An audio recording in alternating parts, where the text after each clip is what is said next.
ஆகாஷ்வாணி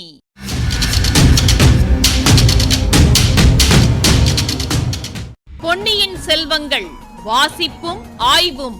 வாசிப்பவர் ராமசுவாமி சுதர்சன் அவர்கள். மகாராஜாதிராஜ ராஜகம்பீர ராஜமார்த்தாண்ட ராஜகுலோத்துங்க ராஜகுலதிலக ஈரேழு 14 லோகத்தின் அதிபதி பாரா.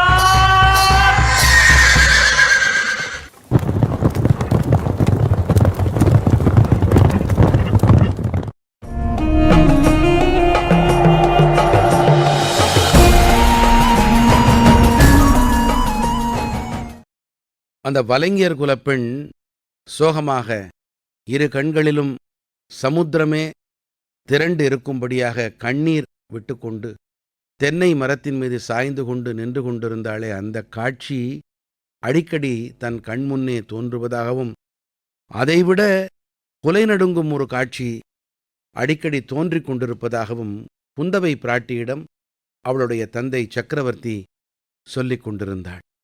இதுவரைக்கும் சுந்தர சோழர் வேறு யாரோ ஒரு 3ஆம் மனிதனை பற்றி சொல்வது போல சொல்லிக் கொண்டு வந்தார். இப்போது தம்முடைய வாழ்க்கையில் நடந்த வரலாறாகவே சொல்லத் தொடங்கினார். என் அருமை மகளே, சாதாரணமாக ஒரு தகப்பன் தன் மகளிடம் சொல்லக்கூடாத விஷயத்தை இன்று நான் உனக்கு சொல்லுகிறேன். இதுவரை யாரிடமும் மனதை திறந்து சொல்லாத செய்தியை உன்னிடம் சொல்லுகிறேன். இந்த உலகத்திலேயே என் நண்பன் அனிருத்தன் ஒருவனுக்குத்தான் இது தெரியும். அவனுக்கும் முழுவதும் தெரியாது. அவனை தாண்டி என் மனதில் நடக்கும் போராட்டம் அவனுக்கு தெரியாது. ஆனால் உன்னிடம் எல்லாவற்றையும் சொல்லப் போகிறேன். நம்முடைய குடும்பத்தில் யாராவது ஒருவருக்கு தெரிந்திருக்க வேண்டும். உன் தாயாரிடம் சொல்ல முடியாது, உன்னிடம் தான் சொல்ல வேண்டும் என்று சில காலமாகவே எண்ணியிருந்தேன். அதற்கு சந்தர்ப்பம் இன்றைக்கு வந்தது. நீ என் நிலையைக் கண்டு சிரிக்க மாட்டாய். என் மனத்தில் உள்ள புண்ணை ஆற்றுவதற்கு முயல்வாய். என்னுடைய விருப்பம் நிறைவேற உதவி செய்வாய். இந்த நம்பிக்கையுடன் உன்னிடம் சொல்லுகிறேன். அந்த தீவிலிருந்து மரக்கலத்தில் ஏறி புறப்பட்டேன். கோடிக்கரை சேர்ந்தேன். என் பாட்டனார் பராந்தக சக்கரவர்த்தி இந்த தஞ்சை அரண்மனையில் அப்போது தங்கியிருக்கிறார் என்று அறிந்து நேராக இங்கே வந்தேன். நான் தஞ்சை வந்து சேர்ந்தபோது பராந்தக சக்கரவர்த்தி மரணத்தை எதிர்நோக்கிக் கொண்டிருந்தார். அவர் உள்ளம் நொந்து போயிருந்தது. 40 ஆண்டு காலத்தில் அவர் நிர்மாணித்த மகாராஜ்யம் சின்னாபின்னம் அடைந்து கொண்டிருந்தது. அவருக்கு பிறகு பட்டத்தை அடைய வேண்டிய ராஜாதித்தர் தக்கோல போரில் மாண்டார். அதே போர்க்களத்தில் படுகாயம் அடைந்த என் தந்தை அரிஞ்சயர் பிழைப்பாரோ மாட்டாரோ என்ற நிலையில் இருந்தார். கன்னர தேவனுடைய படைகள் தொண்டை மண்டலத்தை கைப்பற்றி முன்னேறிக் கொண்டிருந்தன. தெற்கே பாண்டியர்கள் தலையெடுத்து வந்தார்கள். இலங்கையில் சோழ சைன்யம் தோல்வியுற்று திரும்பிவிட்டது. பல போர்க்களங்களிலும் சோழ நாட்டு வீராதி வீரர் பலர் உயிர் துறந்து விட்டார்கள். இந்த செய்திகளெல்லாம் ஒருமிக்க வந்து முதிய பிராயத்து பராந்தக சக்கரவர்த்தியின் உள்ளத்தை புண்படுத்தி துயரக் கடலில் ஆழ்த்தி இருந்தன. இந்த நிலையில் என்னை கண்டதும் அவருடைய முகம் மலர்ச்சியடைந்தது.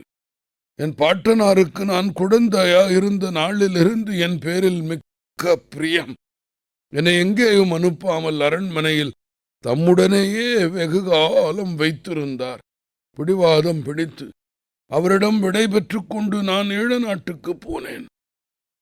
அங்கிருந்து திரும்பி வந்தவர்களிலே நான் இல்லை என்று அறிந்ததும் என் பாட்டனாரின் மனம் உடைந்து போயிருந்தது. நான் இறந்து விட்டதாகவும் தெரியவில்லையாதலால் என்னை தேடி வர கூட்டம் கூட்டமாக ஆட்களை அனுப்பி கொண்டிருந்தார். கடைசியில் ஒரு கூட்டம் என்னை கண்டுபிடித்தது. நான் தஞ்சை வந்து சேர்ந்ததும் புண்பட்ட அவர் மனதுக்கு சிறிது சாந்தி ஏற்பட்டது. அவருடைய அந்திம காலத்தில் வீழ்ச்சி அடைந்து வந்த சோழ சாம்ராஜ்யம் மறுபடியும் என்னால் மேன்மையடையும் என்பதாக எப்படியோ அவர் மனதில் ஒரு நம்பிக்கை ஏற்பட்டிருந்தது. அந்த நம்பிக்கையை சோதிடர்கள் வளரச் செய்திருந்தார்கள். அதற்கு தகுந்தாற்போல அவருக்கு புதல்வர்கள் 4 பேர் இருந்தும் அவருடைய அந்திய காலத்தில் பேரன் நான் ஒருவனே இருந்தேன். சக்கரவர்த்தி இறக்கும் தருவாயில் என்னை அருகில் அழைத்து உச்சி மோந்து கண்ணீர் பெருக்கினார். அப்பனே, எனக்கு பிறகு உன் பெரியப்பன் கண்டராதித்தன் சிம்மாசனம் ஏறுவான். அவனுக்கு பிறகு இந்த சோழ ராஜ்யம் உன்னை அடையும். உன்னுடைய காலத்திலே தான் மறுபடி இந்த சோழகுலம் மேன்மை அடையப் போகிறது என்று பலமுறை அவர் கூறினார். சோழ நாட்டின் மேன்மையை நிலைநாட்டுவதே என் வாழ்க்கையின் லட்சியமாக இருக்க வேண்டும் என்று சொல்லி அவ்வாறு என்னிடம் வாக்குறுதியும் பெற்றுக்கொண்டார். என் பாட்டனார் என்னிடம் எவ்வளவு பிரியம் வைத்திருந்தாரோ அவ்வளவு நான் அவரிடம் பக்தி வைத்திருந்தேன். ஆகையால் அவருடைய கட்டளையை சிரமேற்கொண்டு நடப்பதென்று உறுதி கொண்டேன். ஆனாலும் என் உள்ளத்தில் அமைதி இல்லை. கடல் சூழ்ந்த தீவில் கரடிக்கு இரையாகாமல் என்னை காப்பாற்றிய கரையர் குல மகளின் கதி என்ன? சோழ நாட்டு சிம்மாசனத்தில் தாழ்ந்த குலத்தில் பிறந்த வாய்பேச முடியா பெண் ஒருத்தி ராணியாக விற்றிருக்க முடியுமா?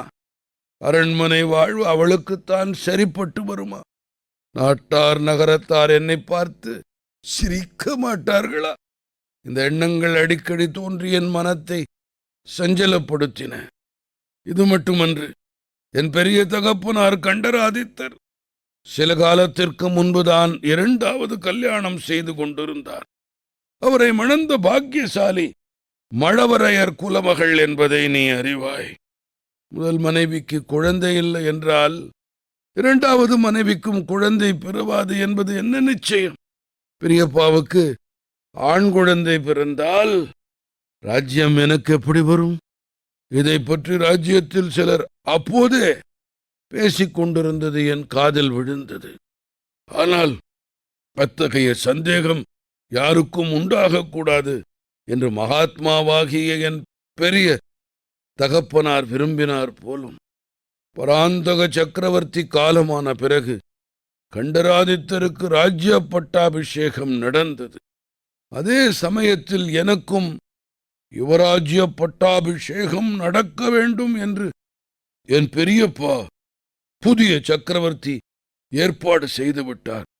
என் பெரிய மகளே, இன்றைக்கு உன் தம்பி அருள்மொழியின் பேரில் இந்நாட்டு மக்கள் எப்படி பிரியமாயிருக்கிறார்களோ அப்படி அந்த நாளில் என் பேரில் அபிமானமாயிருந்தார்கள்.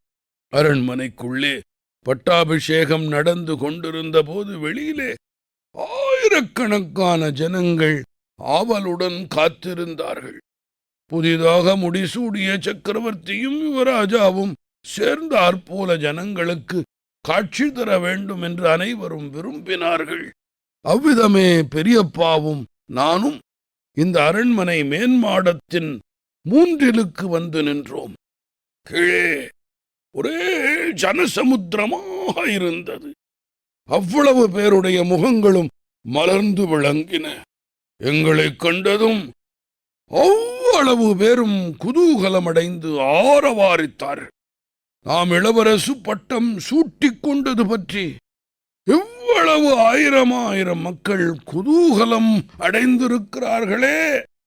அப்படி இருக்க எங்கேயோ ஒரு கண்காணா தீவில் காட்டின் மத்தியில் வாழும் வாய் பேச முடியா பெண்ணை பற்றி நாம் கவலைப்படுவது என்ன நியாயம்? இவ்வளவு பேருடைய மகிழ்ச்சி முக்கியமானதா?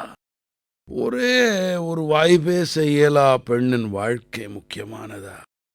இவ்வாறு எண்ணிக்கொண்டே எங்களை அண்ணாந்து பார்த்தபடி நின்ற மலர்ந்த முகங்களை ஒவ்வொன்றாக கவனித்துக் கொண்டு வந்தேன். அந்த ஜனங்களிலே ஆண்களும் பெண்களும் முதியவர்களும் இளைஞர்களும் சிறுவர் சிறுமிகளும் நின்றார்கள். எல்லோரும் ஒரே களிப்புடன் காணப்பட்டார்கள். ஆனால் திடீரென்று ஒரு முகம், ஒரு பெண்ணின் முகம், சோகம் ததும்பிய முகம், கண்ணீர் நிறைந்த கண்களினால் என்னை பரிதாபமாக பார்த்து கொண்டிருந்த முகம் தெரிந்தது. அத்தனை கூட்டத்துக்கு நடுவில் எப்படி அந்த ஒரு முகம் என் கண்ணையும் கவனத்தையும் கவர்ந்தது என்பதை நான் அறியேன். பிறகு அங்கிருந்து என் கண்களும் நகரவில்லை, கவனமும் பெயரவில்லை. அந்த முகம் வர வர பெரிதாகி வந்தது. என் அருகே வருவது போல இருந்தது. கடைசியில் அந்த பெரிய ஜனத்திரள் முழுவதும் மறைந்து, என் அருகில் நின்றவர்கள் எல்லோரும் மறைந்து, ஆசார வாசல் மறைந்து, தஞ்சை நகரின் கோட்டை கொத்தளம் மறைந்து, வானும் மண்ணும் மறைந்து, அந்த ஒரு முகம் மட்டும் தேவி பரமேஸ்வரியின் விஸ்வரூபத்தைப் போல என் கண் முன்னால் தோன்றியது. என் தலை சுழன்றது, கால்கள் பலமிழந்தன, நினைவு தவறியது. இப்பகுதியின் ஆய்வினை வழங்குகிறார் ஐங்கரன் அவர்கள்.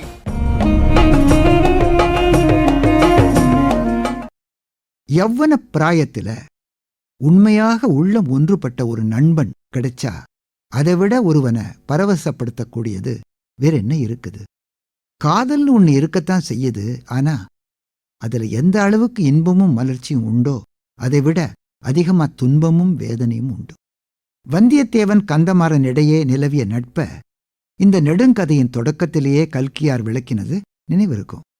வல்லவரையனுக்கு மணிமேகலை மேல காதல் இருந்ததுன்னு சொல்ல முடியாது. இருந்தாலும் பல காரணங்களால அந்த பேச்சுக்கே இடம் கொடுக்கல கந்தமாறன். நண்பர்கள் வரிசையில அடுத்து ஆதித்த கரிகாலன், பார்த்திபேந்திரன்.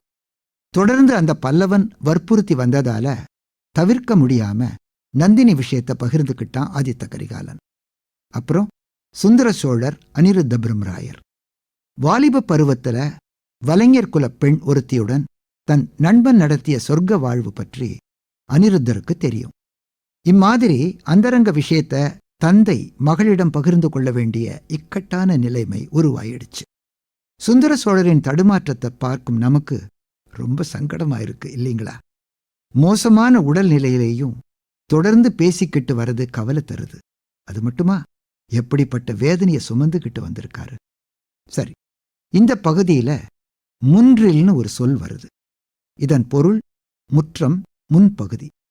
இல் முன் என்பது முன்றில்னு ஆகிறது, இலக்கண போலி. அடுத்து விஸ்வரூபம், தமிழ பேருரு. சித்தத்தின் சலனத்துக்கு ஏற்றபடி மனத்திரை காட்சிகள் மாறும். இளவரசு பட்டம் சூட்டிக்கிட்ட அன்னைக்கு ஜனத்திரள் மறைஞ்சு அந்த பெண்ணின் முகம் மட்டுமே சுந்தர சோழர் கண் முன்னால விஸ்வரூபம் எடுத்ததை ஆசிரியர் வர்ணிச்சிருக்கார்.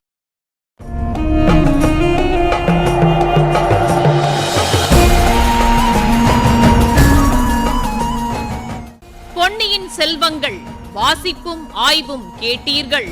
வாசித்தவர் ராமசுவாமி சுதர்சன் அவர்கள்.